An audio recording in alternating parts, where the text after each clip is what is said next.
Okay, committee. We are here, we are live. And we are in March step here.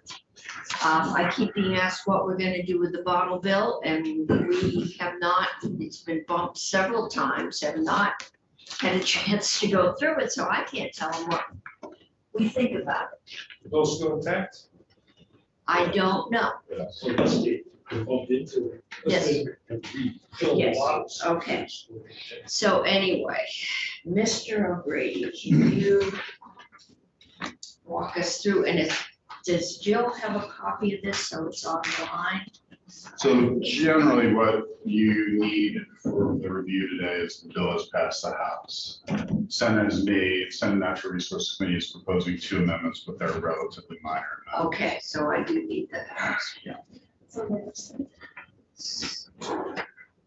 Would you like just revenue, or would you like a high level overview of the entire I bill? think we need a high level overview.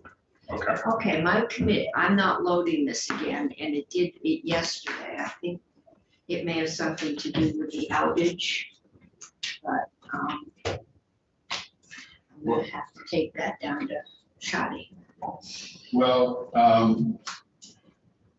the bill does many different things, but I would say it does 5 major things.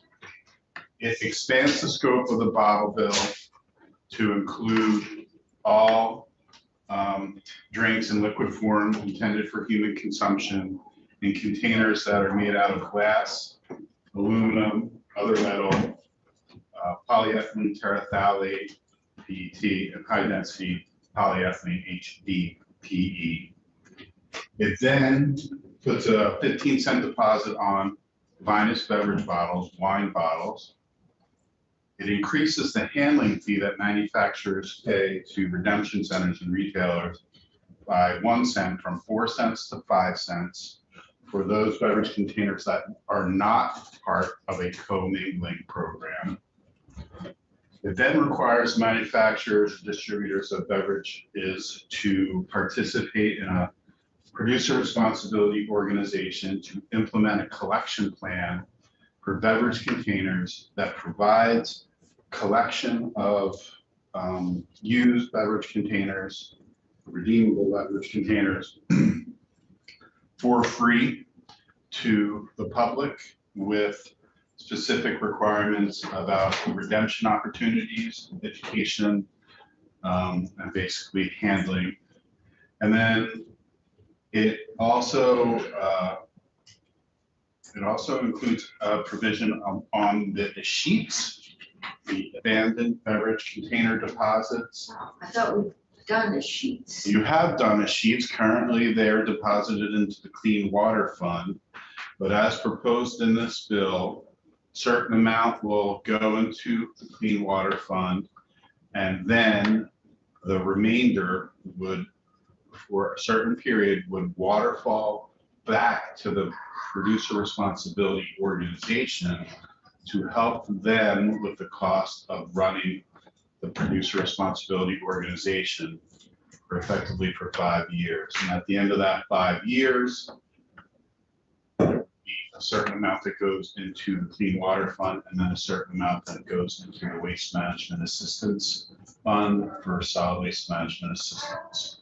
The concept is you've expanded the scope of the beverage container system, so you are going to likely expand the amount of unredeemed containers, which will increase the revenue that would be coming in from the sheets. And that there will be, when you look at the language, you'll see that it's intended to keep the current level or approximately the current level of clean water funding, and then allow for additional funding, additional revenue to go. And we have more than enough funding for clean water. I had the impression we did that bill, found that money. Yes. I leave up to you and the policymakers to determine whether or not you have enough money for clean water. So we do need to hear for clean water. All right. So I can start walking through generally through the bill. Yeah, because I'm concerned that the city of Montpelier tore down its redemption center to build a park, which means that everybody in Montpelier now has to haul multiple bags of redeemables to the city of Barry.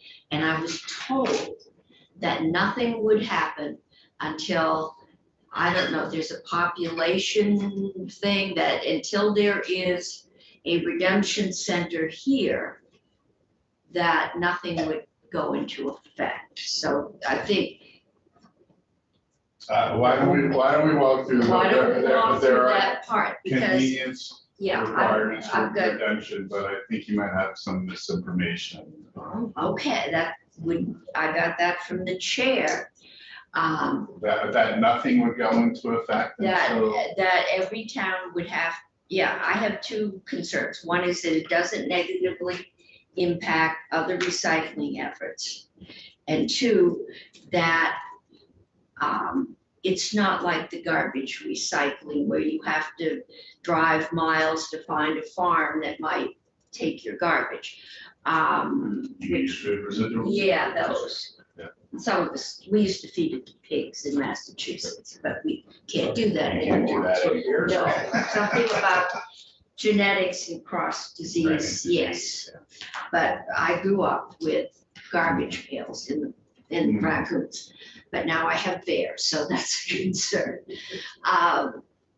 But those two things have been issues that have come up in the past. And I know wine bottles, last time that bill passed through here, were a major concern. They're big, they're heavy, and at least, I think it was 2 years ago, they were not easily recycled. So I think there are provisions in the bill to address some of the concerns that arose both from, say, solid waste management districts about wine bottles and from retailers who were concerned about having space enough for the redemption of wine bottles. And so I can touch on all of those as we walk through. I wish Senator Dray were here. So should I move on? Yes, On that point, yeah, I'm particularly interested to know how much testimony has been taken, or if we might, from solid waste districts on the expected lost revenue stream from the materials that they're currently collecting that have marketable value that would likely be put into this alternative stream. But that's So there has been testimony, most notably from Jen Holiday of the Chittenden Solid Waste District and from Casella as they run one of the MRFs for Chittenden. There is an estimate that has been provided, but there was also some, I won't say conflicting testimony, but testimony from another MRF that said that because glass wine bottles and glass in general would be taken out of their system, or a significant portion of it would be, that would counteract the lost revenue from, because glass that goes through the mixed recycling system is a loss. it had to be shipped to Virginia, but now I guess upstate New York, and the solid waste districts supported the bill next door. By the time it came here, they wanted wine bottles gone, they weren't gone. And it came out of here, but it didn't get enough votes, 2/3 to suspend rules, and it was like the last night. So trying to see what's different, but yeah, Okay. So, ease of compliance is part of it. well, there's a couple of things that are different. For example, wine is part of it, but there's also a retail redemption exception. So retailers don't have to redeem if they have a retail space of less than 5,000 square feet, and the PRO has stood up a collection plan. So they won't have to redeem wine bottles. The PRO will have to provide for a place for that. Okay, but I guess I can see where the local Shaws might not want to have, and they sell wine, but might not want to have to deal with bottles that were bought by the case at Costco. Right. Or at Price Chopper, but right now, that is the only place, I don't even know if they still do Right. cleaning. I understand your concern about the ease of recycling and redemption in Montpelier and elsewhere. I mean, this is the big city. I know it was an ongoing, when Senator Rogers was here and we were doing household waste. The ability of the buck a bag, no, I guess not $5 a bag, but the folks in the small towns that may have to drive 15 miles to find a Hampshire Center or more, that was also an issue.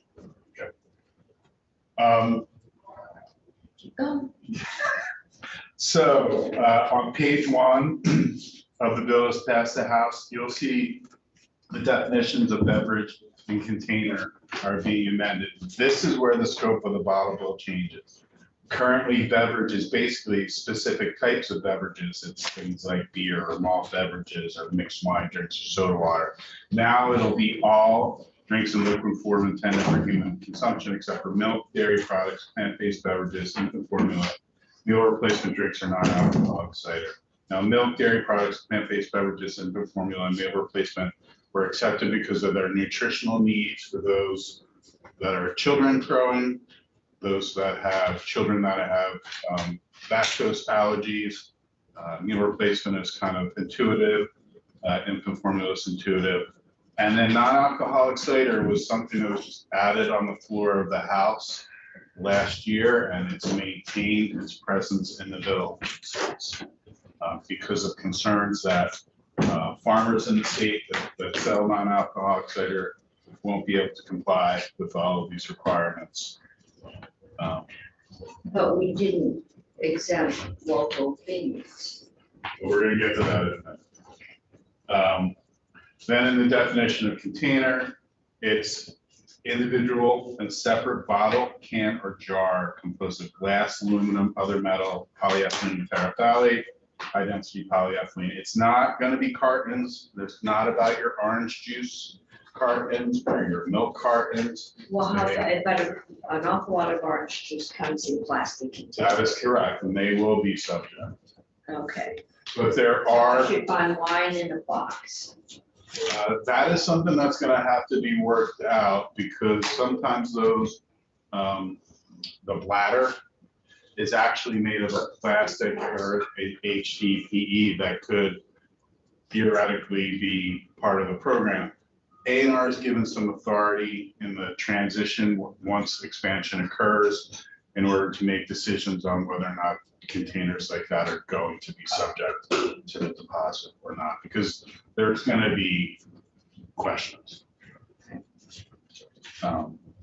There are exceptions to the containers based on size. For carbonated beverage containers, it's anything over 3 meters is accepted, and for non-carbonated, it's 2.5 meters is accepted. There are, So the large, right, so say you want to go camping and you go and you get one of those 5-gallon Poland Springs, okay, 5-liter Poland Spring waters, so that you have fresh water at your campsite. That's not going to be redeemed.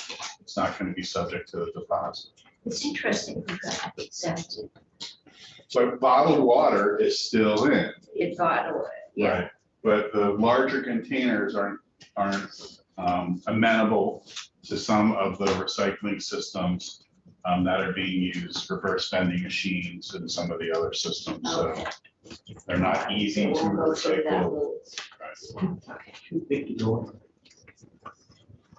Now, there's some definitions of cider, hard kombucha, plant-based beverage, and vinous beverage that I won't go over. They're fairly intuitive.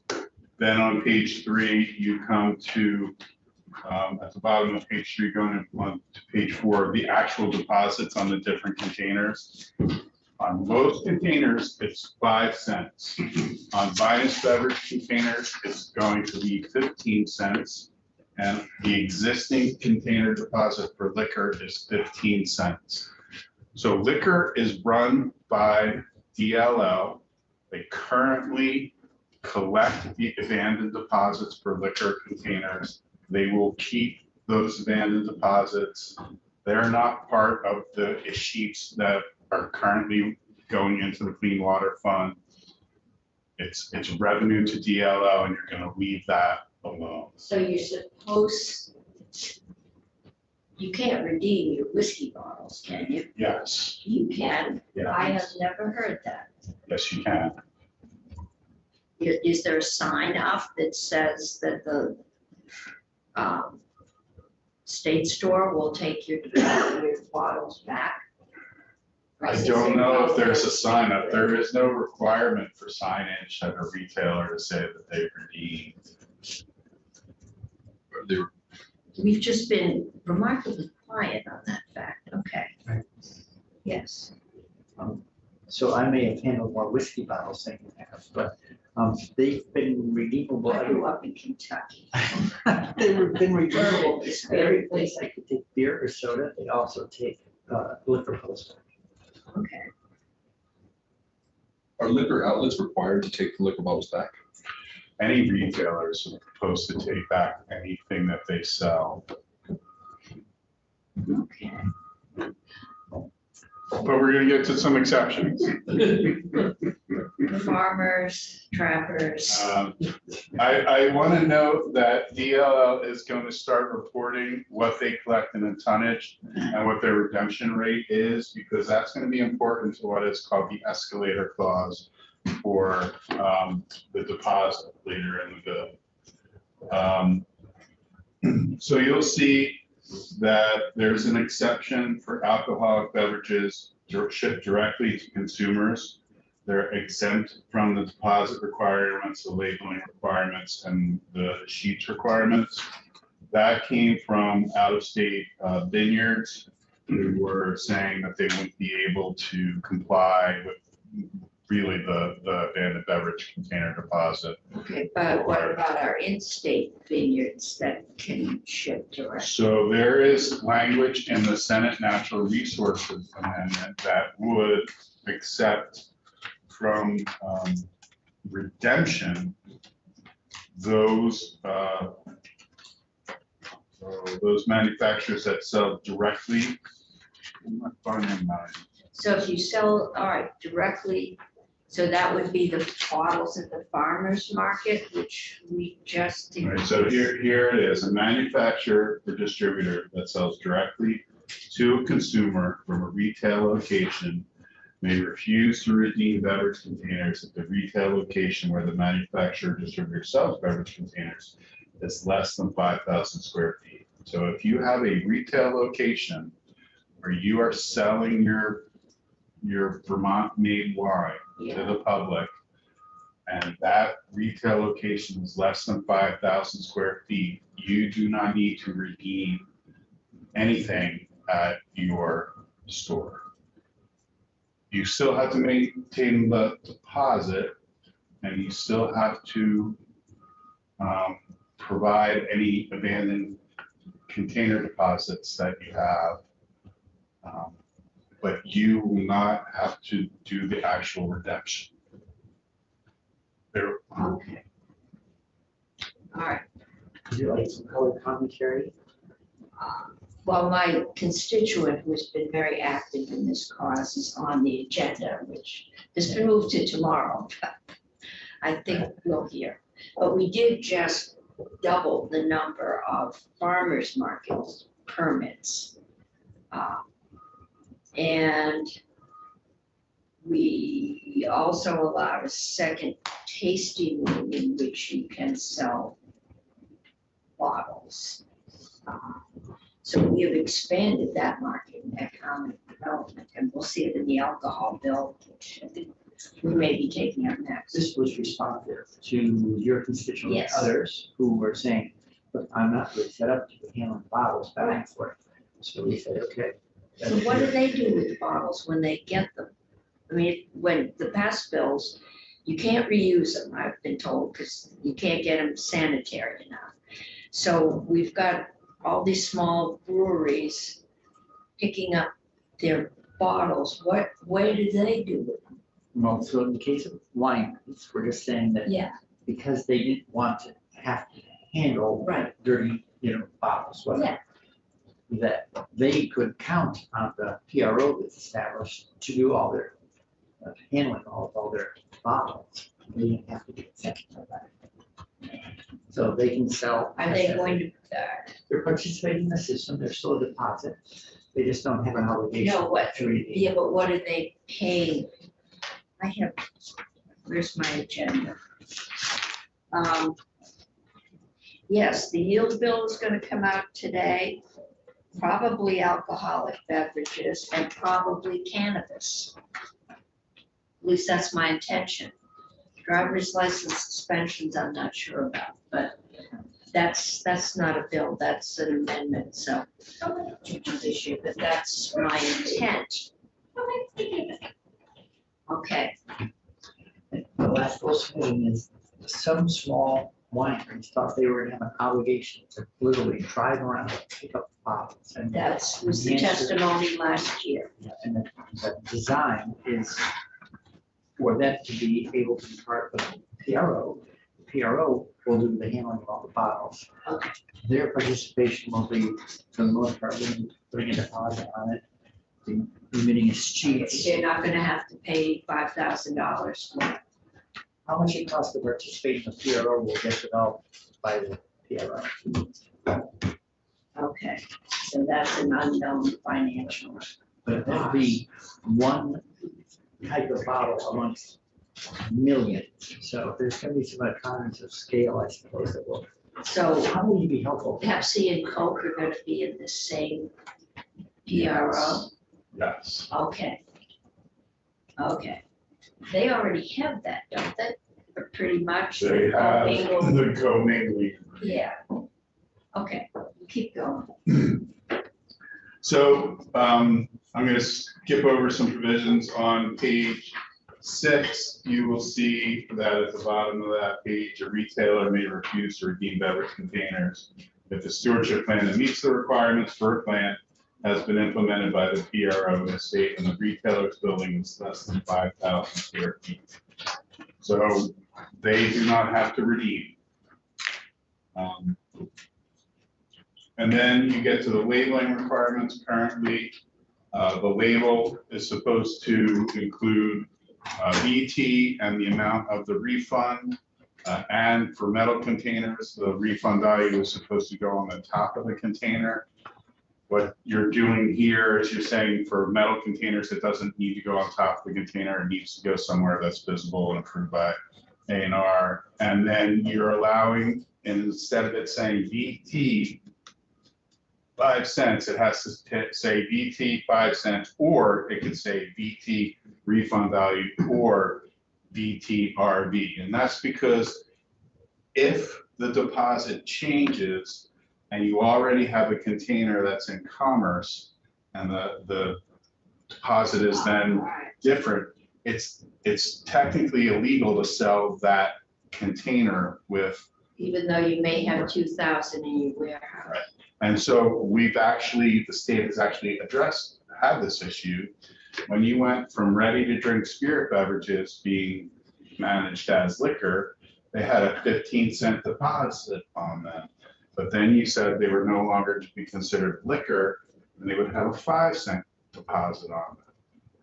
Well, there were all these containers that were in the system already that said 15 cents, they theoretically should not have been sold. But It's pretty expensive to recant all your. right, so A&R allows them to be sold, but at the 15-cent refund value. Probably would have been easier for us to delay the thing. I assume that we haven't found a way to stop the buying in New Hampshire with the Vermont, Maine, New Hampshire refund sticker on it and then redeeming them in Vermont, even though you Well, don't pay it. there's 2 responses to that. The manufacturer is the one that controls what is sold in New Hampshire. So they can control whether or not they're gonna sell a container in New Hampshire that has the code on it that allows for redemption in Vermont or not. Or they just sell what they're, the container that's saleable in Vermont in New Hampshire. And the state does have anti-fraud provisions in statute, and they have enforced.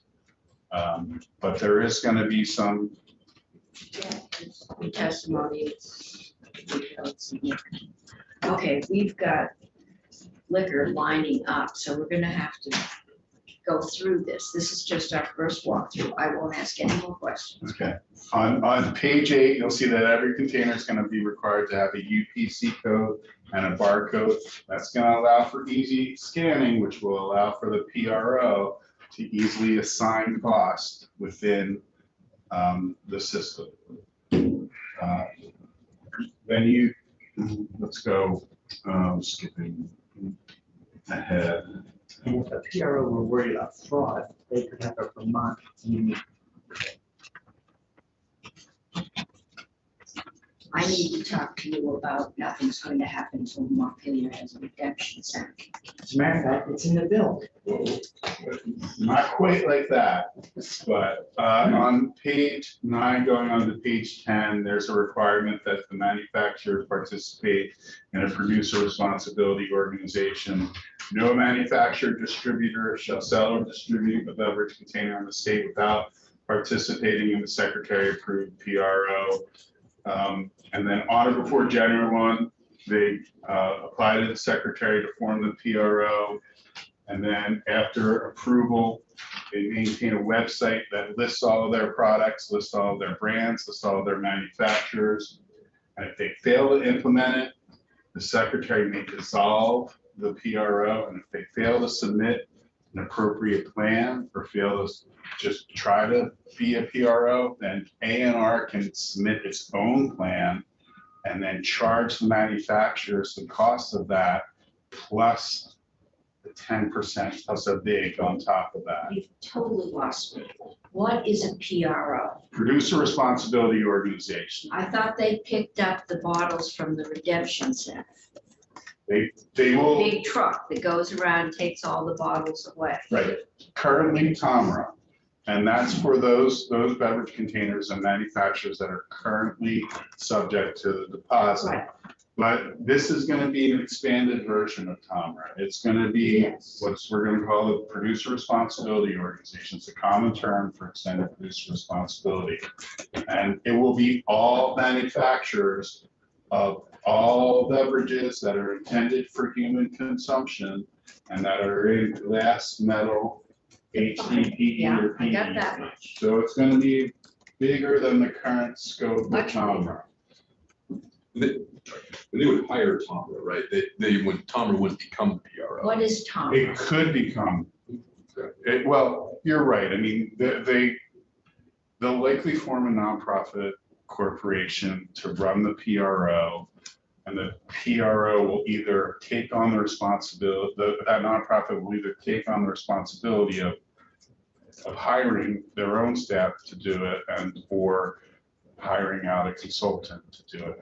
But, you know, the paint manufacturers, they were all in paint care. Yeah, and you bring back your cans to Aubuchon's, you're fine. Right. And they What hire- I'm concerned is, I don't have that many paint cans. But seltzer cans pile up and fill up my entire recycling bin. And then my husband generally gives them to the kid that mows the lawn. You're greatly expanding this, which means right now, I'm gonna have to take all those seltzer cans, all those water cans, all those milk cartons, all the wine bottles, anything, and I am going to take them where? We're gonna get to that. Okay, that's my, I know, it's like the fourth time you've asked. yeah, Who's gonna pay for That's that right. transport? Well, the transport from your Yes. home to the redemption center is the consumer's cost. We understand that.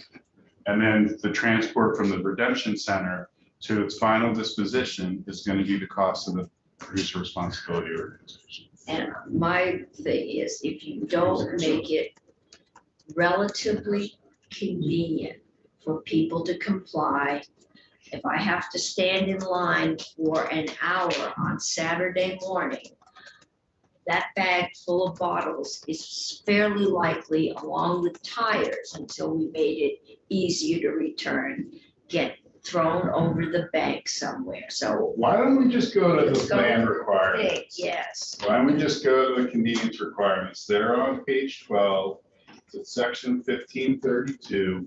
These are all the things that the PRO will have to do and have approved by A&R. So they come up with the plan, they show it to A&R and say, this is what we're gonna do to provide compliance and provide redemption services. And you'll see the first thing that they need to do is provide convenience of collection. They have to have a plan that ensures that consumers have convenient opportunities to redeem beverage containers.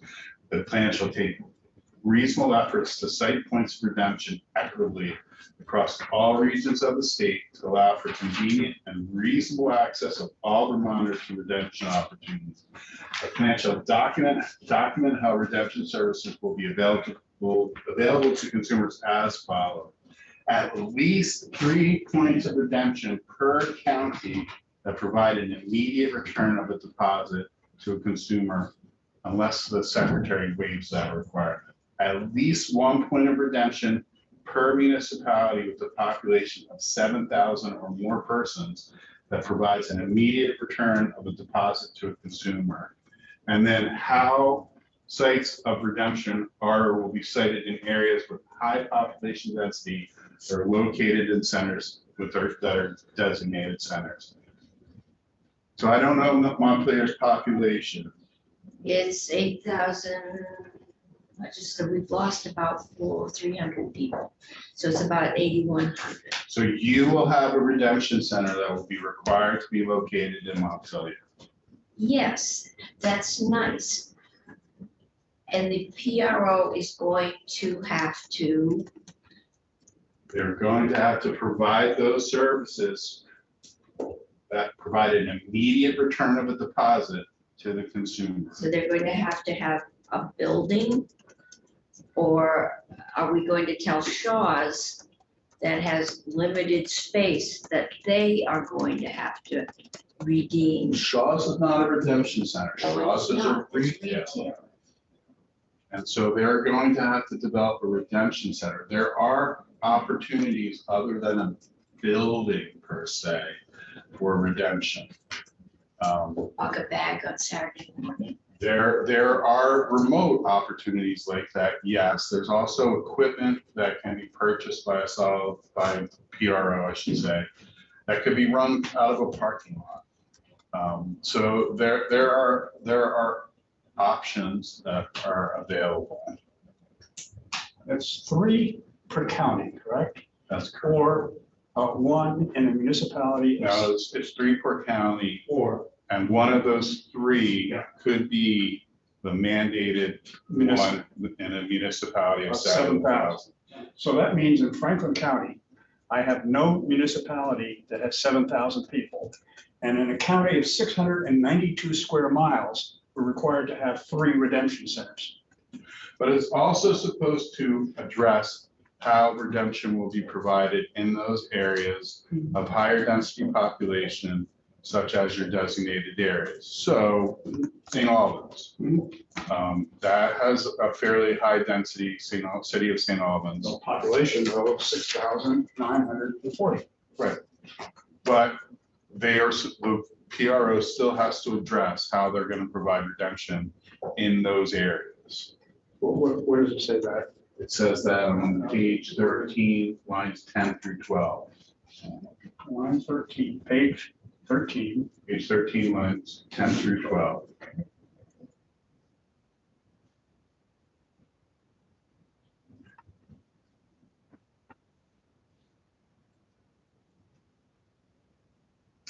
And 76A is the designated areas. So the designated areas, designated villages, designated downtown, growth centers. St. Albans has both growth center and a designated downtown.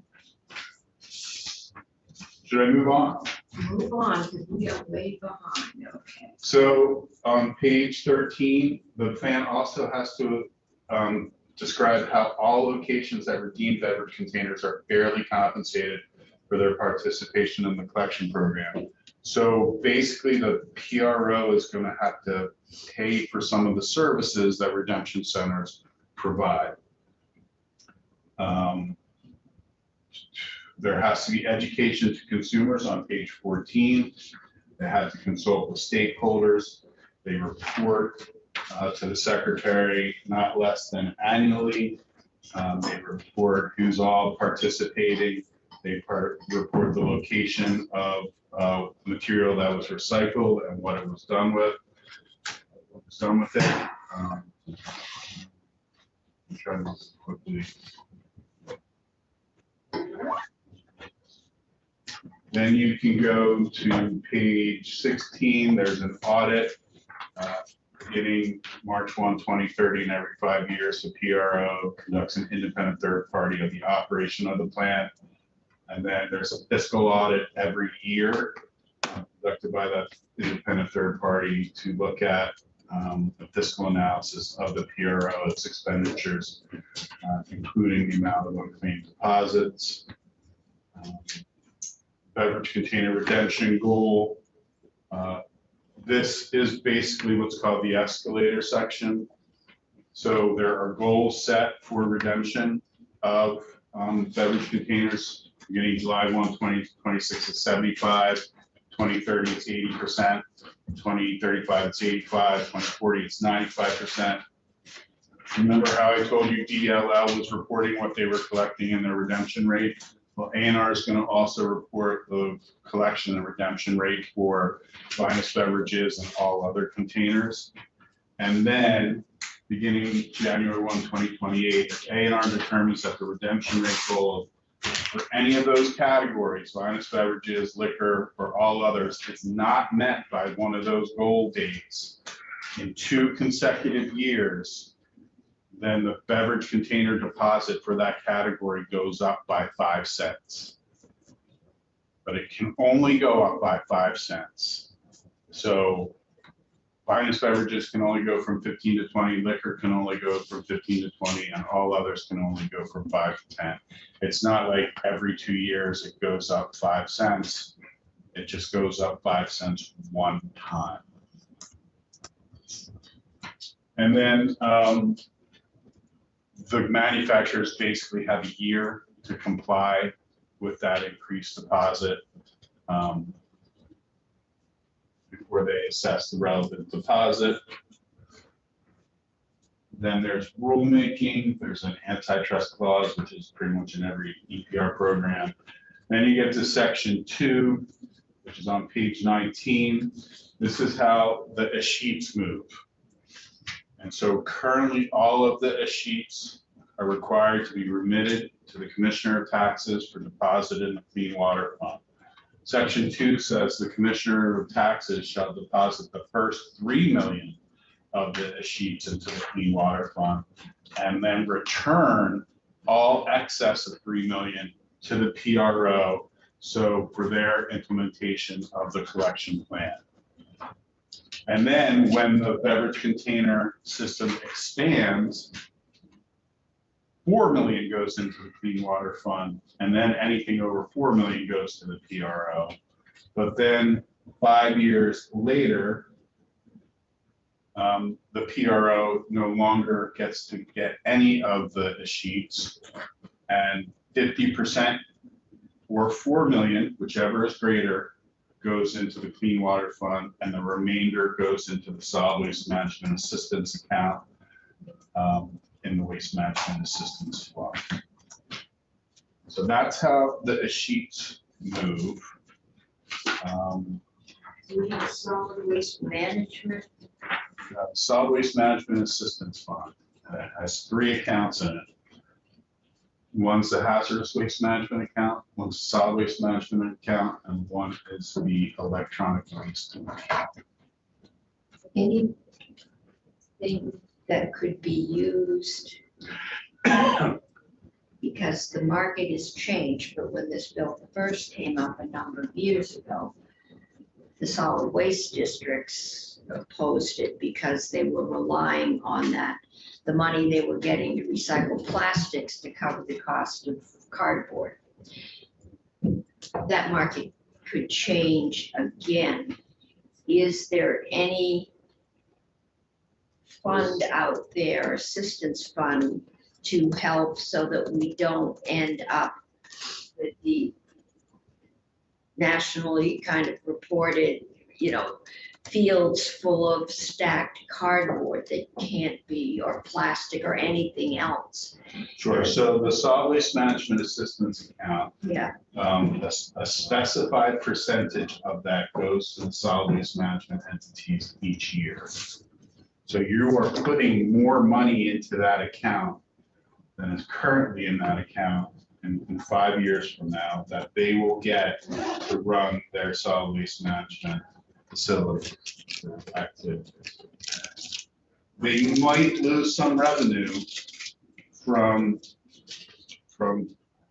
the PRO, but they might also be paid by the PRO to serve as a redemption site.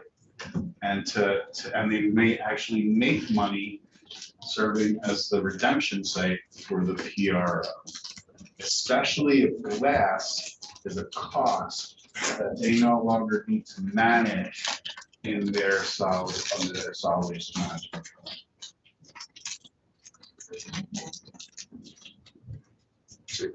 And glass was a problematic and expensive thing. I believe we heard that last year.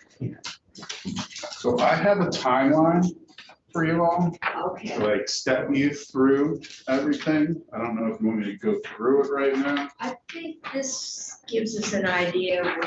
We move people back because we get off the floor sooner than they plan to get off the floor, so we could do this today. I had put 2 hours in for this today, and then I was told we were on the floor until at least 3. So I moved the 2 hours till tomorrow, and then they decided we weren't gonna be on the floor till 3 today. And thus, we're, I also have a section by section summary for you that all. would be good. Yeah. Like, yes, because Jill gave me the official copy and it is half Zorro marked, so the page numbers I was looking at, and I'm hoping Shadi can come down and make my computer work. And Dan has done a fiscal move, and the fiscal move should not change much. I don't think it should change at all from what he provided to Ways and Means. But that's cost to the state, again, not, Correct. It doesn't finally detail the cost to, say, a solid waste hauler or a solid waste management district. so I'm thinking of the consumer that now needs to drive, because you've gotten twice, 10 times as much stuff that's recyclable. Somebody that just had to drive, 15 or 20 miles round trip one way once a month, now may have to make that trip once a week unless they've got a big barn in which they can store it. Well, we didn't do cider, right? But gallons of milk take up a huge amount of space. Yeah, as you referenced earlier, orange juice. Yeah. Milk's excluded. Milk is excluded. Milk is excluded, you're right. Dairy Milk products. is excluded. No, because of its nutritional value. But it's still, you still have to recycle it, so it's still taking up a lot of space in, The way you would recycle it, the way that you Yes. recycle it today. right. So I don't have to return it, but those big gallons fill up a back shed really fast. There actually is no mandate on the consumer to return anything for redemption. And use the blue bin system.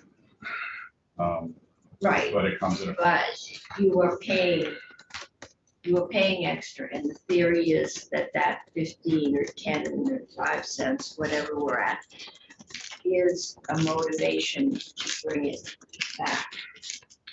And some people will, and some people won't. The more difficult or more onerous it is to store and truck things, the less compliance you're likely to get. So I'm not an environmentalist, my training is in sociology. But that's, you need to help people do the right thing. You said it better. So the first 2 years of the bill is only improving the redemption. With the current number of things that are redeemed. Because people already complain about the difficulty of redeeming. Well, you do have to drive to Barry and stand in line if you're in Montpelier. So one of the things we heard ample testimony last year in this is that people aren't happy with the current redemption. So the first 2 years of the sort of 4-year timeline is all about improving redemption. And I said it before. Is there any check back on if we fail to get redemption centers? And a large number of them have gone out of business. Here, well, There's actually, before the expansion in the PRE goes into effect, there's a systems analysis that ANR has to do. Basically, it's going to be done by modeling about the potential efficacy of the program.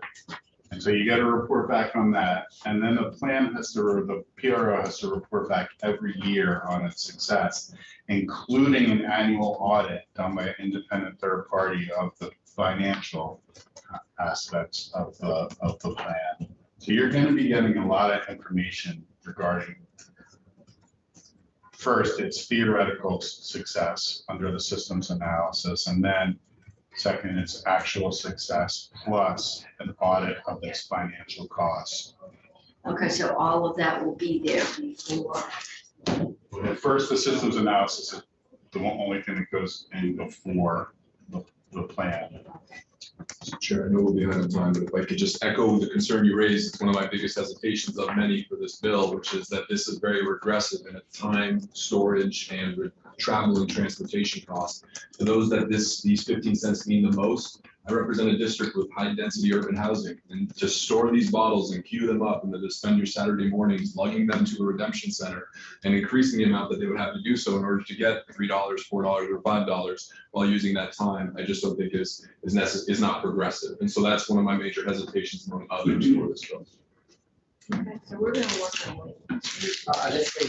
So the bill, based on what we've seen elsewhere, other jurisdictions, contemplates, and the PRO will be responsible for delivering on the requirement to make it a reasonable and convenient system. So there are other places where people bag up their redeemables, they put a sticker on the bag that uniquely identifies them. That bag is taken away. It goes through an automated accounting system, and then it credits to their account. If it was their waste hauler picking up that bag, it might well be applied to their waste, their trash cost or pickup. If You're it's tracking my trash? You can do that, and Casella actually was doing that for a while. this would be your redeemables. You could. I thought as long as it was inside a dark bag in this state, it was none of your business. That is not true. We're gonna know exactly how much you drink and what. The grocery store already knows that. A&R does solid waste analyses pretty regularly, and they have tracked waste back to its generator. That's what I was. One of the things, a mantra for the bill, in a way. I'm understanding what is suicide. It should be as easy to redeem as it was to purchase the beverage in the first place. That's like the goal. Yes, should be the goal. So the PRO is going to evolve over time. There are many different technologies that are coming out to make it easier and easier and easier. What are we doing with the all block? The little tiny ones? Yeah. They're still not subject to the system. No, I'm just wondering, that we didn't, it didn't take effect for 4 years. I'm just wondering how that one's going. It was another take it on faith that in 4 years, everything's gonna be fine. There's no deposit on. No, there isn't on the, maybe there should. Right, well, last year there was, but this year the 50 milliliter or under 50 milliliter is not subject to the deposit. Because other jurisdictions have trouble automating the redemption of those, they are so small. Yeah. So you end up with having to go back to hand count. Okay, that isn't what I asked, but, okay, so we'll go through the section by section. Just overall, as I look at this, the one big concern I have, I don't know if it's anywhere in the bill, is contemplated, is how much does all of this cost? And in terms of how much it costs, the one piece that we always seem to forget is what does it cost the consumer? The consumer's required part to participate in this. You know, I know, for example, that to redeem bottles where I am in this county that's required to have 3 redemption centers, my nearest redemption center is 3 miles away. And so if I go 3 miles there and 3 miles back, and then I have a center that's also required for compost, which actually is 2 miles in the other direction. And then I multiply that just by the number of people in Vermont who are faced with the same problem. What does all this cost? And those costs don't seem to be being captured anywhere. And the end result of how much fuel do you burn hauling this stuff around yourself, not to mention the people who are paid to do it. And how does that compare with what you actually save? Well, curbside pickup of your redeemables is conceivable and allowed under the bill. It might go no further than sit right next to your. Well, yeah, but somebody has got to create, apply, buy the technology to be able to calculate, at least if you're going to count this stuff as opposed to simply throwing it in the blue bin as you do with any other recyclable that you have. That's one thing. But now to account for it all, that is another major problem. That has to have a cost. When the PRO picks up these bottles, what happens to them? If my winemaker can't reuse his bottles, what happens to these bottles that they're picking up? Where do they take them? There are manufacturers, there are places where do want these bottles. Most notably the beer bottles that are coming back. Oh, the fleece, I thought, wanted plastic bottles. And so there will be markets for these bottles that come back clean through the PRO system, deposit system. For people making new bottles out of crushed Crushed or clean plastic. So one of the whole points of this approach is to get a cleaner stream of waste material that is more capable of being reused at the very same level. So plastic that was food grade plastic, staying food grade plastic. Glass that was food grade glass, staying food grade glass. And as opposed to consuming more and more plastic and glass and ending up the other stuff turning into waste or downside. One of the most interesting displays of was the number of nations in the world that have actually embraced recycling stuff. I was amazed to see that Turkey now has a recycling program for products. I did it, so, still horse and wagon, but delivering stuff. Recycling system. So Sarah Brock, I would remind us all that once upon a time, you might have dealt with your trash by chucking it out in the backyard, burning it, depositing it in the woods, into a ravine. Who knows, but we figured out that was not such a great idea. We accepted some expense, and we handle it more responsibly. This is really, I'd say, very similar to that. And there will be opportunities to bring things together and not I have understand everything be that fully. separate. I'm just, what I'm suggesting, as I look at this bill and I look at what it costs, I'm saying, is this the most efficient way to do it? 50 years after starting the bottle bill, is the bottle bill the right answer? Or are things like single stream recycling and things in which you don't have to have all of the intermediaries, all of the energy costs that you expend handling it and moving it? Just seems to be a very inefficient way, and now it seems to me that we are expanding upon that and going further in the wrong direction. So I'm not sure, when you say all the costs associated with running the program, what are they? Well, the costs include the deposit itself. The costs include the amount of money paid to the PRO. The cost involves the gasoline that's the consumer uses in order to move the bottles or to some facility to collect them, the cost of taking it from that facility to somewhere else and so on, and the multiple facilities that are required, whereas there seem to be the possibility that handling can be reduced with a different methodology than the one that we use. And that's just the first step. This seems to be a very inefficient way of accomplishing this. In trying to reduce carbon emissions, this is not the most efficient way to do it.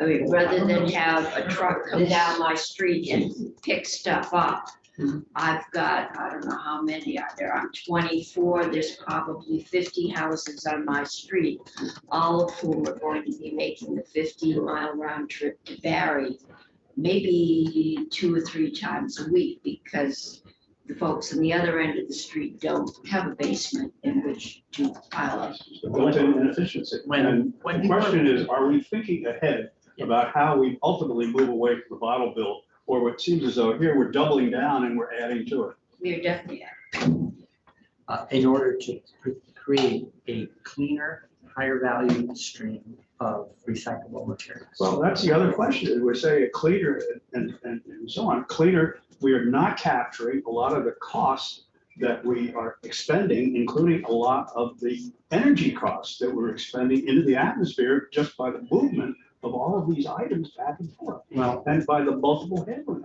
I think assumptions are being made about how efficiently or inefficiently all these things are being handled. I don't know if everyone's envisioning that you have to go do it all by yourself, one by one to a redemption center. Other options will exist, including potentially curbside pickup. So the same time your blue bin is addressed, your redeemables might be addressed. As for the inconvenience of dealing with them, I think it's worth pointing out that somehow people found a way to go buy the thing in the first place. That wasn't an extra trip. That wasn't chalked up against somebody, but someone was motivated enough to go make the purchase. We could be as motivated to return the item. we're gonna have to move on because we are behind. And I have been asked to get this bill out. They wanted it out today. I told them we had to walk through. And I will take testimony on both sides, and then we'll see where it goes. And I really need to hear from both sides to work this through, but I think we have a ways to go on this. Okay, so we moved Tucker back, and now we're 15 minutes later from the original time. But this is H470, which is alcoholic beverage laws. You know something, I don't think my email is sending out here either, because two people, can you send Shadi an email and tell him can't get connected to the state website page? Because I sent 2 emails this morning, both people said they didn't get them. And 11:30 yesterday was the latest email I have on this machine. I know I got at least 50 more from Grassroots whatever last night, so, because I had to erase them. But they're not showing up on my iPad, and I can't get into the finance page. So something shut down when we went out yesterday. So we're back. we've done cannabis with you, but not alcohol, right? Or did we do alcohol? No cannabis from me, Tucker Anderson, Legislative Council. Alcohol, definitely in the past. I think this is your first foray in alcoholic beverages. Yes. I was here for sports wagering, so I think That's I what you were have here a for. very diverse So there's vice portfolio. There's a sin you don't No possess? cannabis. We recognize it. Okay, The committee has a strike all proposal from Senate Economic Development, page 470. That's what I'll be using to walk you through some of the finance-related provisions of this bill, which is the annual miscellaneous alcoholic beverages bill. There are some changes to the permitting structure, and within that, there may be some impacts on both who is getting the permits and therefore paying the fees, and potentially how those fees may be applied. So I'll start in section 2 of the bill. There are 3 changes to license and permitting fees in this section. I'm going to be working from, this is going to be, I believe, draft 3.2, came out of Senate Economic Development. On page 2 of that amendment, you'll see that in subdivision 9, the number of 4th-class licenses that a manufacturer can acquire is increased from 10 to 20. which means possibly twice as many bottles in the system. No comment. The bottles are still full in this bill. Yes, they are. All right. In subdivision 12 and 14, the names of the permits are changed. There's no change to the fees associated with those permits or the number that may be issued. In section 3, there's no changes to the number of permits issued. There's no changes to the fees associated with those permits, but there are some structural changes for how manufacturers who acquire what's known as the 4th-class license can serve alcoholic beverages at retail locations as opposed to farmers market locations. If you're on page 3 with me, in subdivision C1, there's an allowance for now 2 of those 4th-class licensed locations to serve alcoholic beverages produced by other manufacturers. Under current law, these manufacturers are only allowed to have 1 location where they serve beverages prepared, manufactured by other folks. Okay, moving along at incredible speed. In section 5 of the bill, I skipped section 4 because that's a technical update to what cider is called in Title VII. It's going to be called hard cider moving forward. But in section 5, this is an update to the educational sampling event permit to now term this a limited event. This will change who acquires these permits, and the entire section is restructured to allow any sort of limited event, we can call it that, or you might think of it as a non-alcoholic beverage focused festival to acquire a permit to serve, sell alcoholic beverages at these sort of events. The examples are used in Senate Economic Development, or some sort of book festival. Garlic Fest was used a couple times as an example of the type of event that would be acquiring this permit. In section 6, this is a change to the number of permits that will be issued. So this is one we may want to focus on with your joint fiscal office. The special event permit, under current law, the permit is issued for not more than 10 permits in a calendar year for a specific physical location, and the permits are issued for 4 days at a time. This is restructuring that so that 1 permit is issued per physical location for up to 40 days in the calendar year. So you've got, instead of 10 per physical location, 4 days at a time, one for 40 days for physical.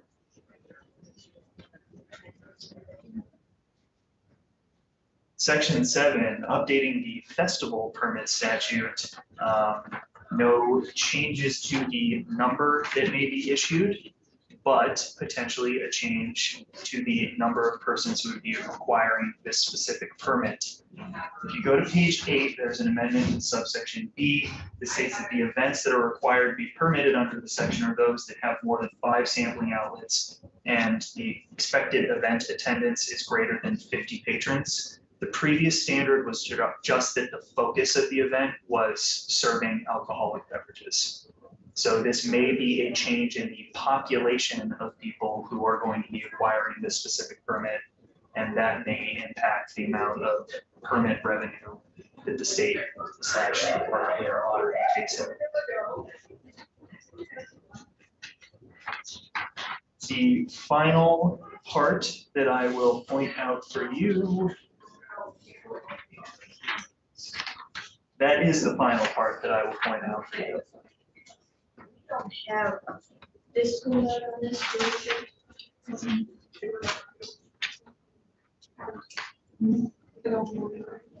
Can you drop a note to JFO and ask them if they have a fiscal note on this? We have one on cannabis.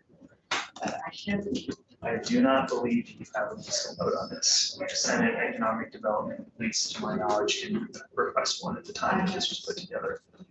For what it's worth, we met with JFO yesterday to give our gut feeling on take up, and I don't know where they are in creating a fiscal note, but we did. Ask them if they meet with them. have a note or if they can just tell us the sooner the better. And it's okay. The committee has an amendment to this report. If you look at section 2, this is in the license and permit fee section of Title 7. This is some technical-ish cleanup in subdivision 9. This is the only permit in the list where the cap on the number of permits was included in the listing of the fee. And it read for up to, and in this case, 20 fourth class licenses, $70.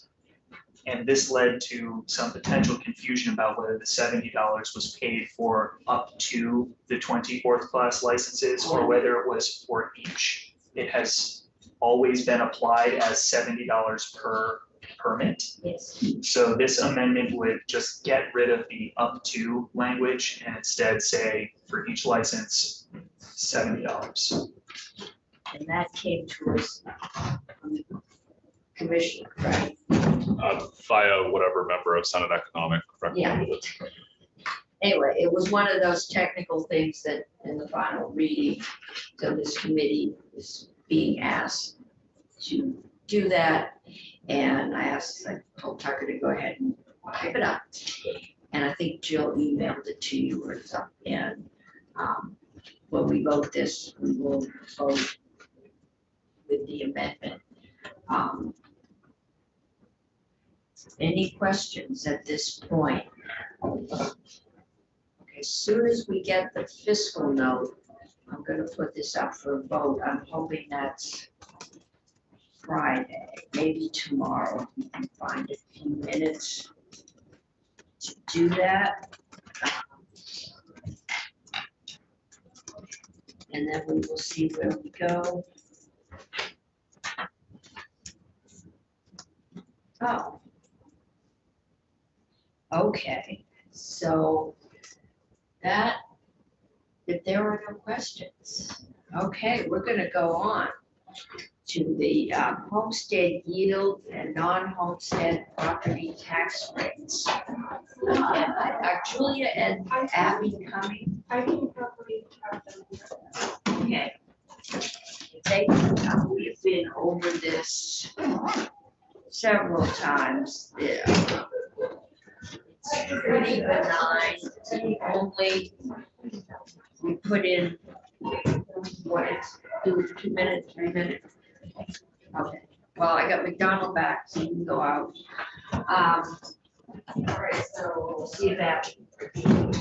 but we put in the 9, the Ross Hinsdale is there, and we're still at 4. We put in, Oh, we're going on. okay, let's take a 5-minute break in between, so you can do your phone calls. Didn't get a real break after 4. So take a break. Come back.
we can go back live. Oh, I need Brandy in his seat.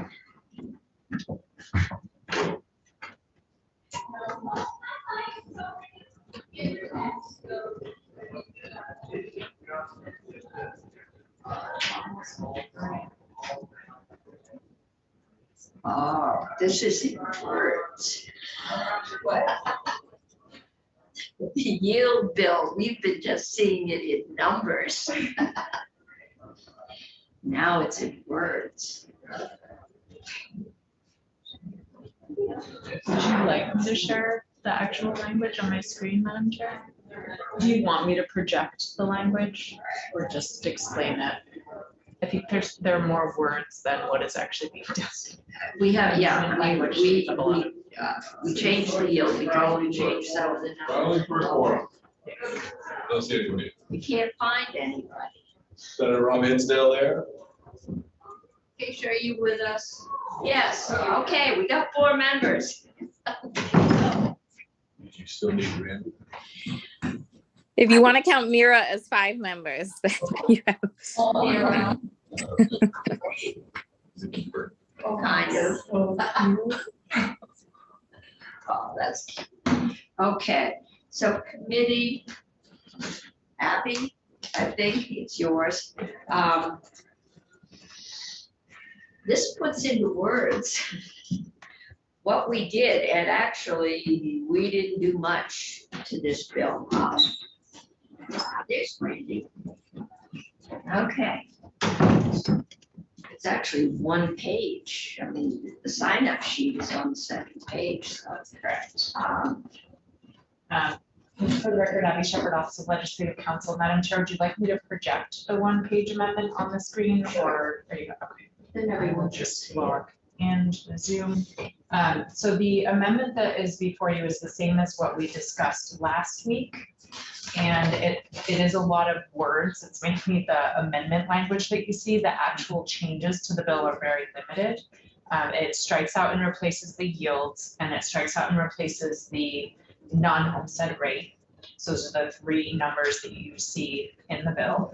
And then there's also a reserve that was being put aside by the House for $22 million, which is changed to $13 million based on all of these numbers are based on the other policy decisions that have been made in other bills. Okay, so the 9 million into the pension fund and the 1 million that's already been allocated out in the budget bill, or it's been taken off the top by the tax. Right, for the computer modernization.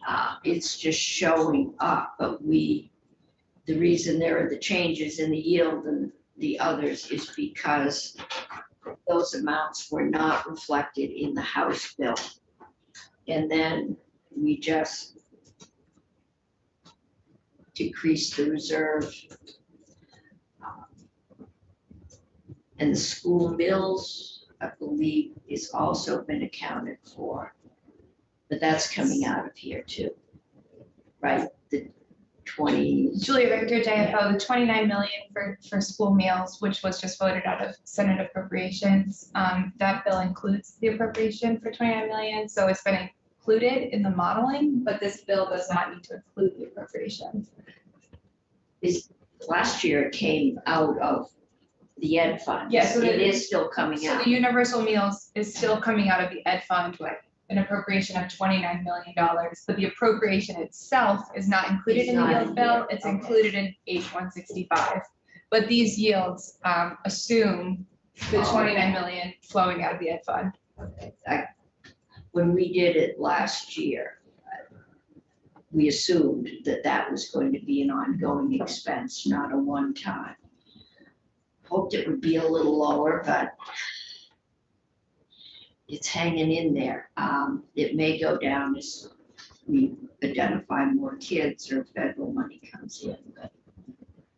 Okay, that's it. So, yeah, so it's a lot of words to say, strike out these numbers, replace them with these other yield numbers. So you have the first yield is for the property dollar equivalent yield. The second amendment is amending the income dollar equivalent yield. The third is amending the non-homestead rate. And then the fourth instance of amendment is lowering the amount of the reserve that's being set aside for next fiscal year's property tax rate offset. So it doesn't And it change. still is in there that is reserved. We didn't for, so when the December 1st letter comes out, it will assume that there's $13 million in what is probably one-time money in there. So yes, so that's absolutely correct. The language in the underlying bill as it came out of the House says this amount will be set aside. In that version, it's 22 million. This version will be 13 million. It says that the commissioner has to take that into account as lowering tax rates. And it's being reserved in fiscal year 25 to offset property tax rates. If the legislature decided to do something else with that $13 million next year, it would need to take action, either striking that or notwithstanding this language if it is passed. So you still have control over what happens to that money, but by enacting this reserve section, you would need to take action. We would have to take the heat for raising property taxes. Okay. Any questions for Abby, Julia? Any further discussion? We need to vote to amend with this draft, what, 1.1, It's 1.1, sorry, I'm scrolling. point something, 1.1. 1.1. Okay, Senator Bray. I would move that we amend H 492 with draft 1.1. To move that we amend H 492 with draft 1.1 that we just went over. I suppose I should present McDonald. It's dated 4/27/23.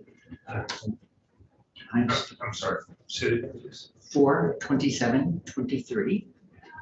And the time is 12:44. Yeah. Understood. AM is not. Okay, That's not here. It's draft 1.1 on H 492. okay. Further discussion? If not, all those in favor say aye. Those say no. That carries. I'm getting Senator Hinsdale is here. I'm an I. You're an aye. Okay, I'm getting that. 1, 2, 3, 4, 5, 0, 1, 2. 0/1. 0, 2. Yeah, 0, 1. It's fine. Sorry. Yeah. This virtual. Okay, yes. I would move that we report favorably 492 as so amended. Okay. I believe it was 601. 6, 0, yes. Thank I knew we missed somebody. Okay. These are long days. Just move that we vote, approve H 492 as amended. Further discussion? If not, all those in favor say aye. Hi. Opposed? 6, 0, 1. That makes 7. Okay, I think I'm gonna report that one. And thank you, Julia. Okay. So, okay, so alcohol. Get a fiscal note on, it doesn't sound, if it's anything, it's gonna be more money in. So I'll try and get that, I'll have that up for vote tomorrow, or Friday. Yield will get out. I can take that up. And we've got H 270, we've actually got 15 minutes to adult use cannabis. Okay. Oh, I mean, I had moved that around because I thought it was gonna run long. I could Yeah. see if Michelle can put it in now. Okay, because that's just some fees. And We do have a fiscal note on that one. You have an amendment on that? Sorry. We're working on that. We need to, that may end up being a floor amendment. It has to do with the vagaries between something you can use for both tobacco and so we may, all right.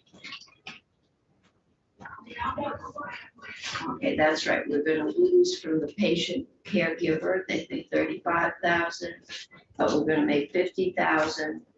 So the net is we are going to gain 15,000. This isn't in millions, huh?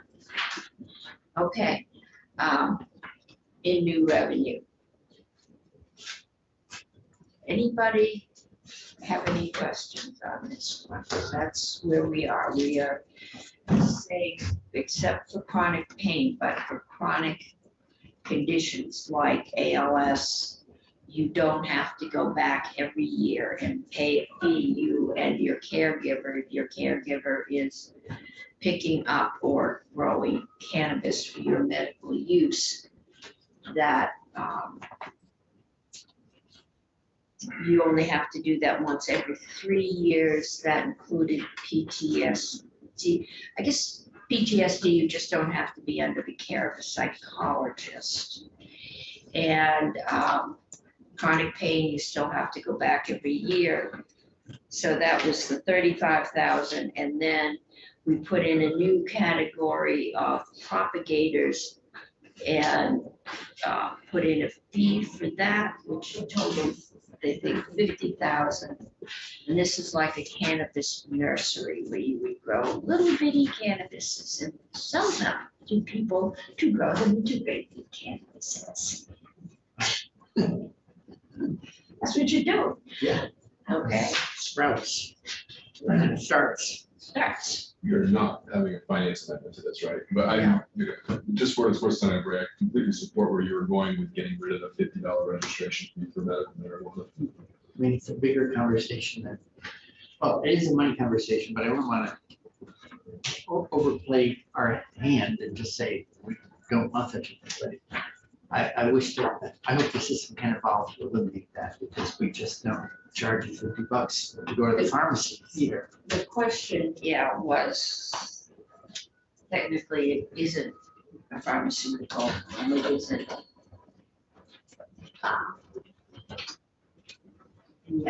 This is something, I mean, originally the question was, why do we need medical anyway? And then it got to, when we heard it here, there are things like you can, even though the person did bring me root beer barrels that were cannabis infused, he said he bought from the local store. The flavored products can only be bought. And we've exempted, when we did all the vape taxes and, elimination of flavored vapes, all medical cannabis was excluded because that's frequently how people ingest their cannabis. So, but that was for medical only, not for use. So there's still some advantages to being medical, but it was that, wasn't, well, why don't we just, but the board, I think, is just getting its legs under it. Needs some time, but it will change. Other than that, do we know, are they coming or? I'm trying to. Do we need Michelle or can we just move this bill? I think I'm ready to move it if you don't have an amendment, sir. But it isn't drafted. Yeah, Village council has put it in the. but I don't think that's an amendment. I think that's the present law. What is highlighted, Change. well, then, in which case I would seek to have legislative council come in and provide some assistance. Representative Byron and Representative McCarthy. Had a bill, and the note on my agenda was that they were not submitting it. They were going to have them on the agenda today. But Representative Byron came in this morning and with this and said that's what they.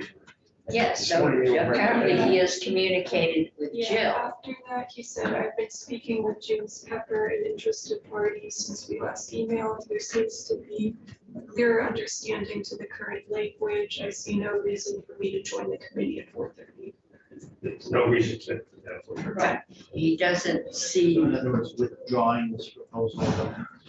it's, One would it conclude. sounds like it sounds like he got an answer, and I'm not sure if his question is the same as your question, but that he got an answer to his question. He doesn't feel it's necessary to do his amendment. You might want to talk to him I talked to him this morning. or but that was before he talked to Pepper. So you might want to talk to him. And then if there is something you need, I think Anthea would be the one to draft it. She does the cannabis tax drafting.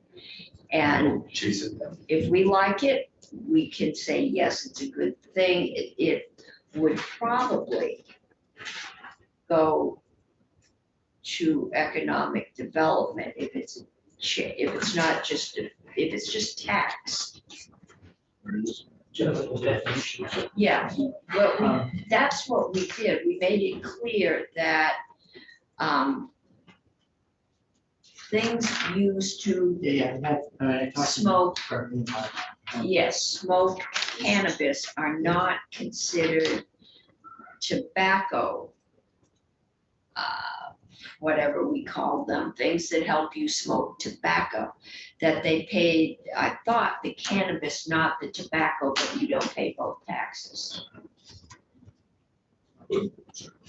All I can say is if I were a member of the other body and I was hoping another committee would move something, I would show up maybe with language drafting and then chase the committee down to make sure I was available to it in order to I explain agree it. that they're perhaps not being as helpful to me as I'd like. Okay, so I would suggest, rather than hold this bill up, that it sounds like if they want the same thing you want, it might not, it may already be covered. I would ask that you hold the bill up, so that we get an answer to that question. Otherwise, I gotta go and do it on the floor. Yeah, And then have, well, how come the committee didn't take it up?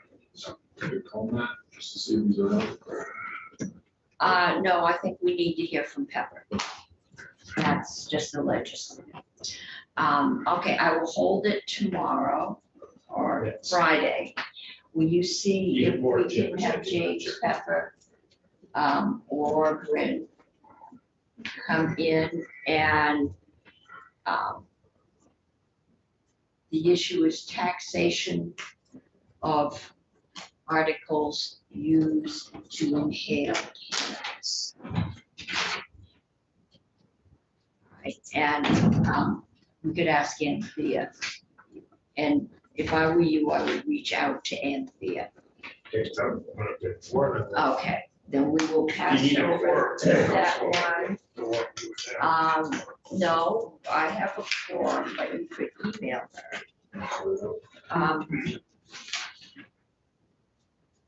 And we're actually ahead. Oh. Anthea's coming in. She's gonna try to zoom in, Okay, as long as we can get, I'm seeing if Sarah Robinson can come in right now too, but I. yeah, haven't see got if she it can yet. come in. We're 15 minutes ahead.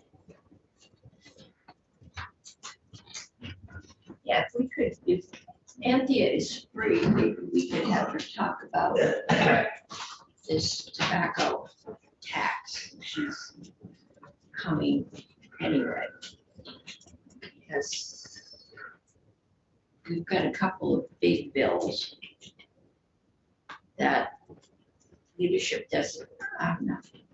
There's not the huge push to get the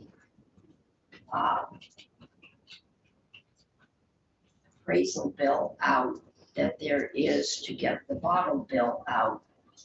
I'm not sure I agree which is more important. But The appraisal bill for the body bill. those are the two bills bills we got left? A lot of those are SNAP. And we could put concentrate on appraisal, which has profound. Is anybody tracking the emissions? It's pretty hard to take a bus with a trash bag full of wine bottles. Well, it's pretty hard to take a bus with a bag full of full wine bottles. Somehow they got to the house. Yes, they do, but you don't, you buy them in the grocery store when you buy other groceries. If you can return them to that same store, and not everybody can, and it coincides, but if you also have water bottles, I mean, not everybody is highly organized. Some people have lots of screaming little children, and they're sick. The bill doesn't expand to do more things for 2 years. The first 2 years, it concentrates on making it easier to redeem everything now. And That would be part of that is things like automated reverse vending machines at locations. So you just, sit there and feed them in. Some places you can actually take a bag full, pour them in, and the thing sorts them, reads the barcodes, records it. and spits The out. manufacturers are paying for this. And that's part of why that money, the sheets, also rolls back to the PRO for the first 5 years to help support. Is there any report back to us before things? Yeah, there's an annual fiscal audit, and there's a 5-year audit. There's a No, I would like, A&R is reporting.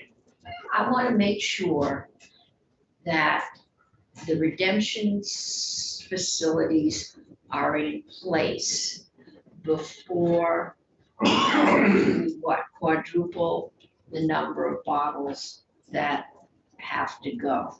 Yes. Okay. It's not quite, I think it's more like double. But I mean, you're greatly expanding it. Sure. So to say we have a plan to say that nobody in this state has to drive more than 10 miles to fill a bottle, and even that is 20 mile. It's not defined by miles. Had other years, we had other things, miles for time. Right. And it starts to get work. But you get up into Essex County, All I can say is someone finds a way to do a purchase. We're trying to make sure it's at least as easy to redeem as it was to purchase. I think the easiest thing is the blue bin. So right now, we buy lots of things, cardboard, we buy glass, and throw it in the blue bin, and that's easy, and it's regular, and it's systematic. This is requiring storage, cleaning, and transportation to specific locations, which has real regressive costs. You could have, so here's a series of options. Oh, okay. You could have a blue bin, So we have, all right, Anthea is here. you could have a green bin, an orange bin for all your redeemables. You put them both out. Whoever picks up your waste is also, Track and then put it to your account.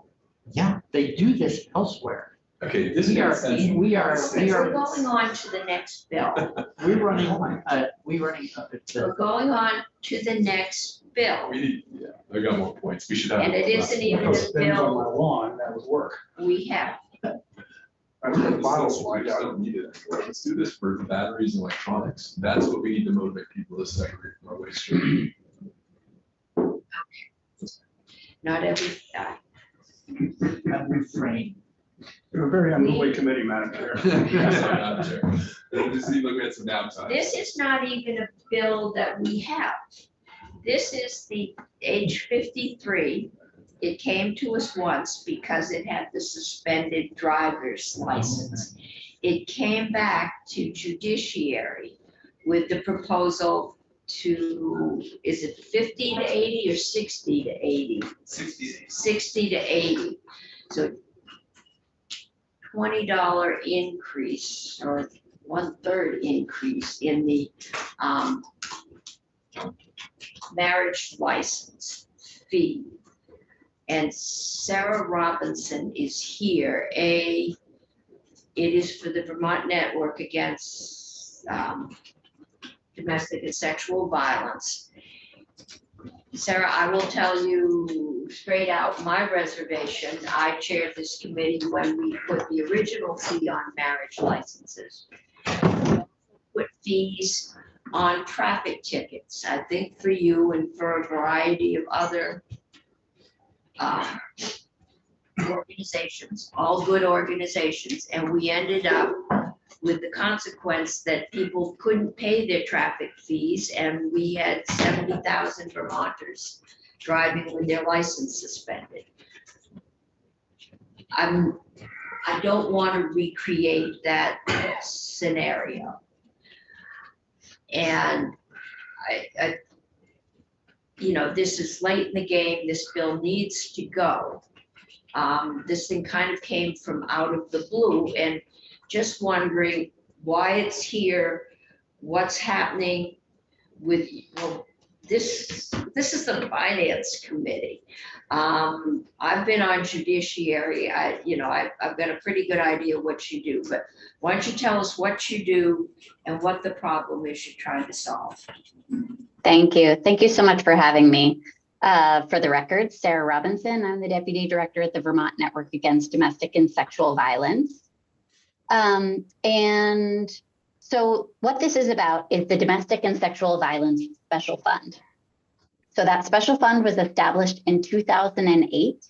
It is set forth in 13 VSA 5360, and it is administered by the Vermont Center for Crime Victim Services. The fund serves as a primary revenue source for critically important services for victims, as well as systems that improve public responses to domestic and sexual violence. The revenues for the fund are currently comprised of a portion of two revenue sources. The first is a surcharge on criminal and civil judgments, including traffic tickets, and a portion of the marriage license fee. So those two revenue sources comprise the revenues for the fund. So currently there's a $47 surcharge on criminal and civil judgments that includes traffic tickets. And of this surcharge, $10 of that goes to the Domestic and Sexual Violence Fund. There is also currently a $60 marriage license fee. And currently of the marriage license fee, $35 goes to the Domestic and Sexual Violence Special Fund. $10 is retained by the town of issuance, and $15 is retained by the general fund. So due to essentially declining revenues in the fund, and those declining revenues are primarily related to criminal justice reform efforts and to changing law enforcement practices related to traffic ticket enforcement. The fund has seen a significant decline in its revenues in recent years, primarily coming from the revenue source related to the civil and criminal judgment. So for this year, the fund is anticipated to have a $350,000 shortfall. The total revenues of the fund are about $900,000 a year. And they're used to support services and responses to domestic violence. Almost half of the fund is passed through directly to the 15 local domestic and sexual violence organizations that serve your communities and the communities throughout Vermont. And that's distributed via a funding formula that accounts for variables such as population, geography, service area, and the services provided by those organizations. In addition, an additional $90,000 of the fund is distributed by our member organizations as direct support for survivors and is used for immediate expenses such as housing, like first and last month's rent for folks leaving abusive situations, transportation, or other really basic needs and services. The fund also helps support funding for the Deaf Vermonters Advocacy Services, which provides services to deaf, deafblind, and hard of hearing victims in Vermont, and also provides some funding to Safe Space at the Pride Center of Vermont, which is Vermont's only anti-violence program providing advocacy support to victims of crime who are LGBTQ. So in 2022, the Joint Fiscal Office issued a report on the status of crime victim special funds and made recommendations for potential policy solutions because of the declining revenues in those funds. Those policy options included dedicating to the Domestic and Sexual Violence Fund an additional portion of marriage license revenues, in part because those revenues have actually stayed relatively stable compared to the civil and criminal judgments. And so essentially, this option is set forth in the language that you're considering today. And we believe that H53 is an appropriate vehicle given the relationship of civil traffic related violations and the performance of the special fund. So the House proposal of amendment to the Senate proposal amendment that you have in front of you would make the following change to Vermont's marriage license fee. It would increase the marriage license fee from $60 to $80. And of the proposed increase, the language would dedicate $50 of the $80 to the Domestic and Sexual Violence Special Fund. That would represent a $15 increase, which is the increase that was recommended by the Joint Fiscal Office. $15 of the $80 would be retained by the town of issuance, which is an increase of $5 for the town clerks. And $15 of the $80 would go to the general fund, which will not result in any loss to the general fund. And I'll just say that while this proposal was in the House, Ways and Means discussed various pathways, including a more significant increase to the Domestic and Sexual Violence Special Fund using divorce or annulment fees. That was something that they contemplated. There was a lot of discussion about that in the House, and there was very significant concern about that from the court administrator's office about raising one court filing fee over and above others. And so as a result, the House Ways and Means Committee passed the language that you have in front of you today, adjusting the marriage license fee, which is not a court fee, and it will result in about $70,000 in increased revenue to the Domestic and Sexual Violence Special Fund. And this change, in combination with moving some other expenses out of the fund, is going to help provide more stable and sustainable revenues for critical services in our communities. So we view this as a very small but critically important change, and we would very much appreciate your support, and I'd be happy to answer any questions that you might have. I did talk with the chair of Ways and Means, and touching court fees gets into a separation of powers issue. The court is very touchy about our messing in their jurisdiction. Because I said, we were talking about divorce, so we went there. But that was the issue with that, is separation of powers. So Sarah, I really appreciate you coming to speak, and I definitely support finding you the money we need to support this fund. I'm new around here, and it just seems to be a disconnect to me to try to tax or to use money from marriage fees for domestic violence. I'm all about rational assessment, and I'm wondering, in your travels, we tax cannabis, we tax alcohol, we tax tons of certifications. Can you give me, is there any other area that we looked at to fund this very important program that might be more associable? I just see domestic violence as being between roommates, between people that aren't married but are living together, between family members. And it doesn't seem to me that the more marriages there are that translates to more domestic violence. I don't see the connection, and the connection that we are putting forward in policy doesn't seem right to me. Thank you for that question. It's an excellent one. So I would say that, in my testimony, which you will find posted hopefully shortly on your website, I did link to the Joint Fiscal Office's report that they issued in 2022.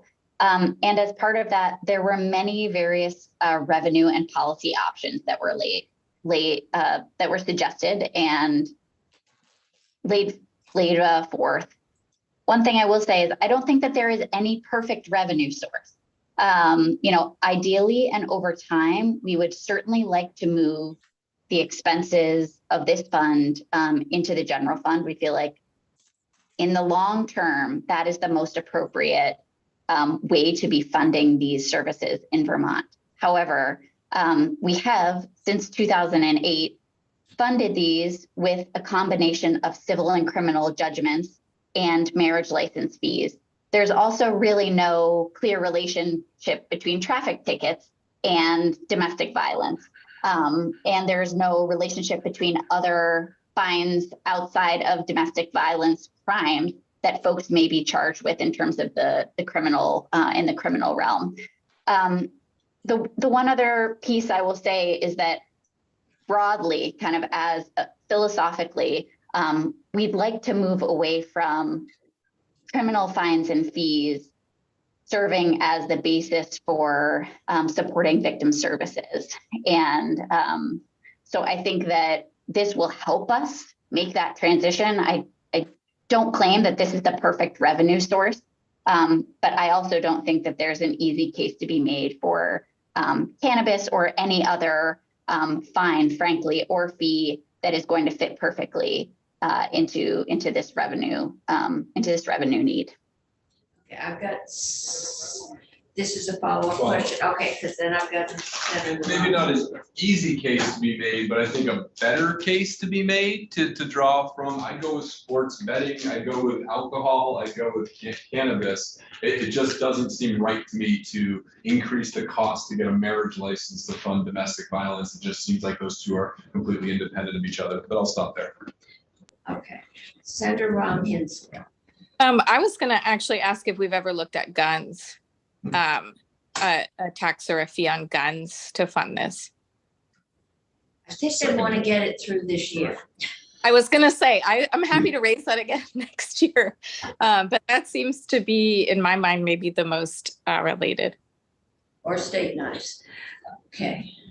Since we have a record budget this year, I'm just wondering, was there no discussion about just simply a general fund appropriation? There was, in fact, and one of the things that we're doing to try and address this $350,000 deficit is previously there was actually an entire state employees position that was funded out of this fund. And so one of the things that we did in the budget is move that position out of the Domestic and Sexual Violence Fund and into the Vermont Criminal Justice Council, where that individual is an employee. And so we are trying to essentially address this shortfall in multiple ways by moving some expenses into the general fund and shoring up the revenues to ensure that there are stable revenues moving forward. So it's kind of moving some puzzle pieces around. And I would say that that is our long-term goal, is to move these expenses fully into the general fund. It was not possible this year. We did it in part, and we're asking for your support to help us shore it up as we're moving forward. Well, so I think everyone in the committee is 101% supportive of your work and mission. And I think the concern you're hearing is that there doesn't seem to be a logical, to some of us, it doesn't seem to be a logical nexus between assessing marriage licenses and the work you're doing. And, for lots of reasons, you know way more about it than we do. And I think, it feels like a little bit like the parties that are not present in the room are the ones who are going to pay the fee. There's no constituency here speaking on behalf of those who would one day get a marriage license. And sometimes the way fees go is if you're not in the room, as Senator Doyle says, if you're not at the table, you're on the menu. And I'm just feeling like someone who can't speak for himself is going to end up paying more. And the committee has struggling some. I'm struggling some.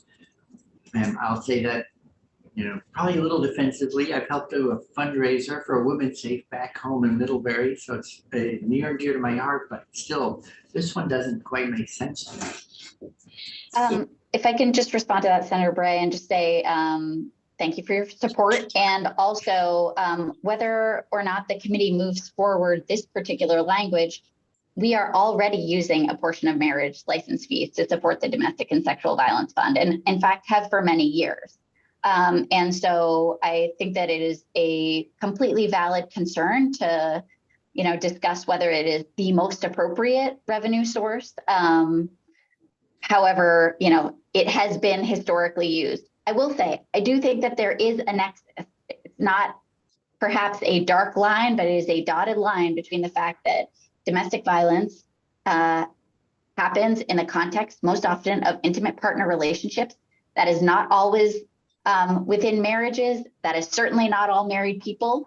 But there is certainly a dotted line that can be made in terms of the relationship between what the fund is paying for and the revenue source. So I am not going to say that it is a perfect one at all, but neither, frankly, are speeding tickets. And that is the other primary kind of revenue source for this fund. So, so I'm all ears and would be happy to work with any of you in future years on more appropriate revenue sources. I think that there are some interesting ideas that have been floated today, but we are in fact looking to get something across the finish line this session so that we're not cutting services in communities come July 1. Okay, Steve. Can I say one more thing, really briefly, just so I get it, it's a perfect situation, it's been ongoing, it's just, we're talking about it only today because the fee changed, and probably that's helpful to like bring it, make more people aware of it. I think it's also a little troubling because there's the other group paying in, those who are getting tickets have actually just broken a law, so there's sort of a punitive aspect to it. And by combining people who are getting a marriage license with those who have broken a law, there's a kind of an odd pairing. And it's almost as though one's guilt by association. So I think that's coloring the conversation a little bit as well. Understood. I don't believe your money committee. I was right. This was done 2008. We were sitting in the recession. We have a need to provide those services. We had no money. We were cutting services. Nobody wants to raise taxes. This was the solution. The problem is that by putting this on speeding tickets, we ended up with a whole, thousands of Vermonters who's, some of them ended up with felonies, because if you get stopped 3 times with license suspended, you're a felon.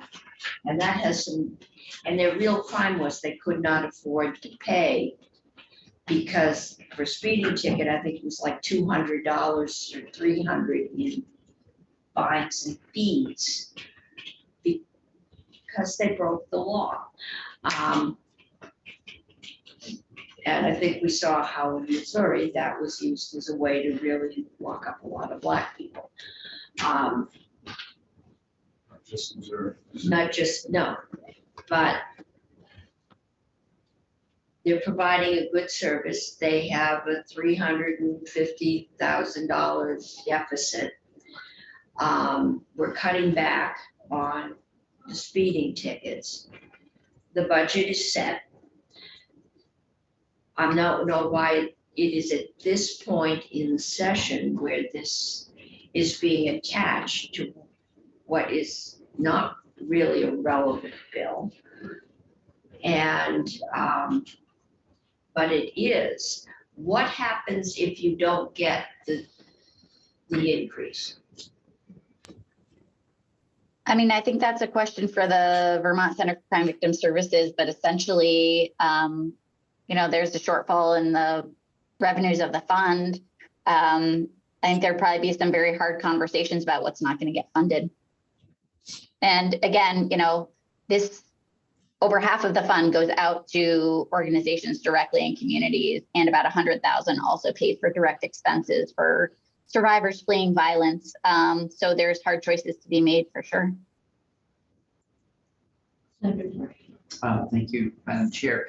So as much as the whole thing disturbs me, it would be far more disturbing to see a shortfall in funding for a critical program. So there have been other ways we've raised money that have not floated my boat either. And we, put that through. I would just hope that, when you're ready, I'd be ready to move that we, Well, I think we should hear from Joint Yeah, Fiscal first. but I hope that somehow we can flag it to come back. When we're not sort of in a Yeah, I crunch mean, if time. we could not get it in the budget in the last few years, that's concerning. Okay, Ted, Sure. come on up. I didn't know about a study, so this is the first I've heard about it. Maybe it came out of all those drivers' license suspended. I'd also be willing to look at, if we're going to raise it, perhaps not raising it so much, not giving an increase to the clerks and not giving an increase to the general fund, which would, I mean, $80 for some weddings is dust. $80 for some people who just want to get married could be significant. Not everybody that gets married is of the same financial means. So why Think should about the people that I married, and the husband, was in the St. Albans Correctional Facility. $80 would have been a big deal. it would have been a big deal. Given how troubling this proposed increase is, the idea that we would use it for anything other than just supporting the service, I would agree. Like, why increase by 1/3 what goes to town clerks? Why increase anything to, or change what happens? Yeah, it's Or not, increase to the general fund. If I may propose one thing that I think there's a better nexus for, what you will be reporting on the floor, 3 compacts where we have privilege fees, that we yes. arbitrarily put $50 across the board, even though one's 150, one's 200, and one's 240. But we can get probably $70,000 if we change that privilege fee to proportionally allocate to where they currently are. Want to do a floor amendment on those? You're too creative. Yeah. I think that fee might be set by the compact. Those are, we set, the privilege fee. I don't know. We couldn't set a privilege fee with a psychologist, so we would have to check on that.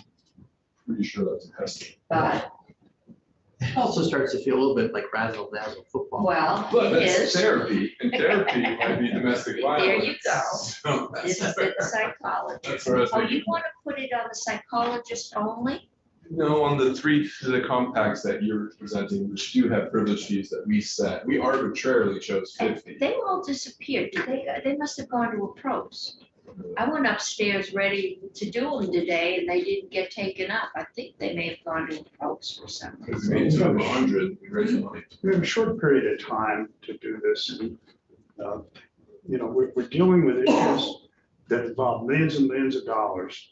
And we got a $70,000 expenditure that we're taking hours to deal with. Why don't we just simply put this in, give the $70,000 and then put a sunset on it? So next year we come back and fix this.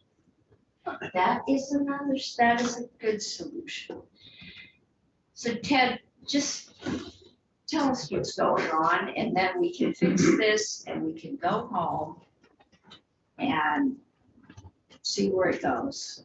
Sure. So for the record, Ted Barnett, Joint Fiscal Office. So I'm going to share my screen and bring up a little bit of fiscal considerations. Yes, it is to speak specifically to civil marriage license fees. The amounts are here. I hope I didn't make anyone dizzy. So it would be an increase of $15 to the Domestic and Sexual Violence Fund.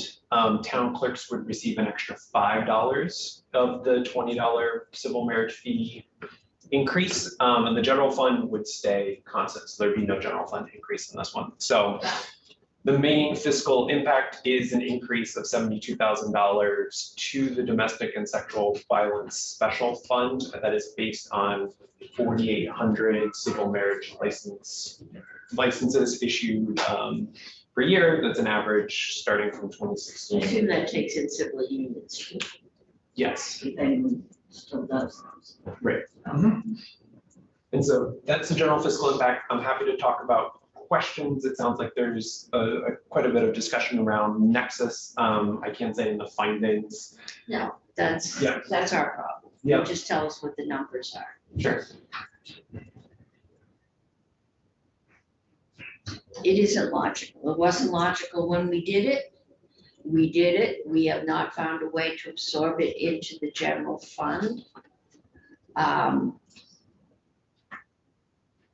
I like, Senator Black, I thought about that and forgot the whole idea of a sunset. That will ensure there's a conversation subsequently. Okay. When the general budget grew 8% or 14, depending on how you want to do your math, there's money moving around. It's hard to imagine that 72 needs to come out of fees. Okay, so how long is sunset? 2 years. 2 years?